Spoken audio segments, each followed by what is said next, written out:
The aggressive policies used to gentrify cities in the U.S. is now used globally worldwide. Zero tolerance influences gentrification by making the area more attractable, so property values go up. The death of Mike Brown can be argued as a result of a zero-tolerance policing mentality. While former Mayor Rudy Giuliani may have never consulted with Ferguson police, the culture of the policy has influenced the culture of the police, not just in America, but worldwide. The zero-tolerance policy can arguably be the rational explanation for the rise in police killings of unarmed black men and women. It also explains the silent epidemic of gentrification using displacement and rising property values as a tool of war on black families and communities. Zero-tolerance policing gives us a framework for the death of Tamir Rice, Mike Brown, Alton Sterling, Garner, and many more. Their deaths were a result of petty crime or no crime at all. Zero-tolerance policing seeks to eliminate panhandling, illegal street vendors, jaywalkers, and many more nonviolent acts. Alton Sterling was selling CDs. Garner was selling cigarettes on the street.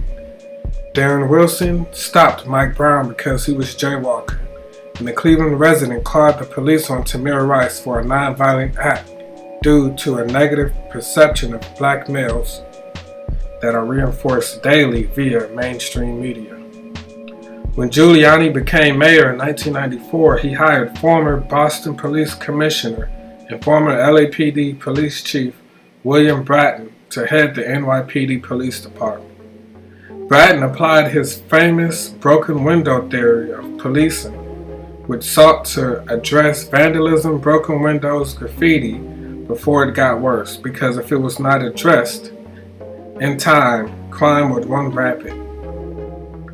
Giuliani expanded on this theory with his zero-tolerance policing strategy, which targeted jaywalkers, squeegee men, illegal street vendors, and panhandlers.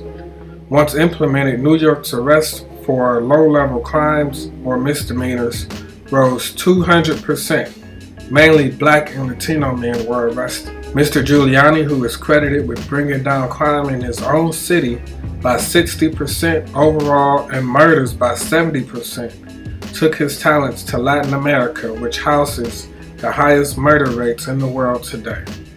Officials in Latin America hope that Giuliani's zero tolerance could reduce crime in their city as it did in New York. Giuliani would be paid millions of dollars to consult in Mexico City, Ecuador, Rio, and other places in Latin America. Unfortunately, crime will go up. A zero-tolerance policy that discriminates against those generally below the poverty line who may use nonviolent acts to make money due to unemployment will not work in a poor country. Due to poverty, zero-tolerance police will never work in Latin America. Street vendors and those without a license who sell food just to make money as a result of a lack of job opportunities are harassed to the point of displacement. In fact, in Ecuador, residents who were displaced due to zero-tolerance policy migrated to New York City in hopes of achieving the American dream, only to face the stigma of being deported under a Trump administration or Obama.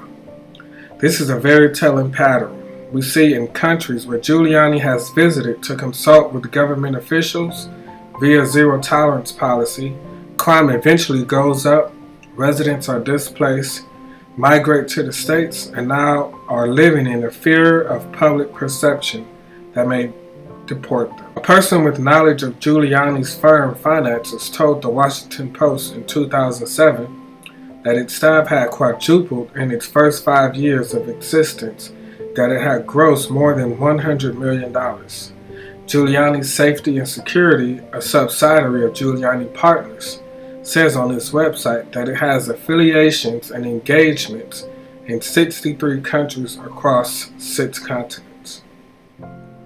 As we said earlier, unfortunately, zero tolerance didn't reduce crime, it increased it.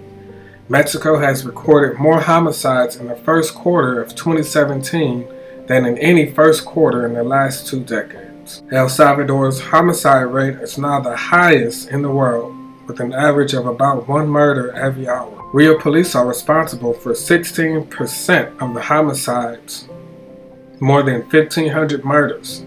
According to Amnesty International, the victims are mostly young, dark-skinned, and poor. Kate Swanson, a geographer at San Diego State University who has written about Bratton and Giuliani's approach to policing in Latin America, says broken windows and zero-tolerance policies often go hand in hand with gentrification. The people who are being swept off the street tend to be racialized, tend to be poor, Swanson says. It actually exacerbates inequality. A slideshow that was shown during the 2014 New York Mayor's delivery speech within 100 days of office shows the correlation between a drop in crime and rise in property values in the same neighborhoods. In large part due to zero-tolerance policing, eliminating petty crimes, panhandling would definitely rise the value of a neighborhood, but too often the existing residents, unless they are homeowners, are unable to afford the rising cost of the property. Thus, gentrification continues.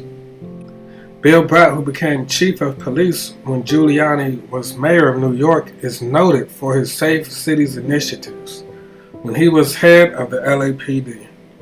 The initiative targeted Skid Row, an infamous housing camp for the homeless. Police sweeps became the norm and water cannons were used to destroy the homeless tents. This, of course, was the precursor to gentrification. Rio de Janeiro adopted the zero-tolerance policy a few years prior to the Olympic Games. Generally, residents are displaced from areas near tourist attractions to create a clean appearance and atmosphere to draw millions of dollars from millions of tourists. This is the case with every global event, especially the Olympics and World Cup.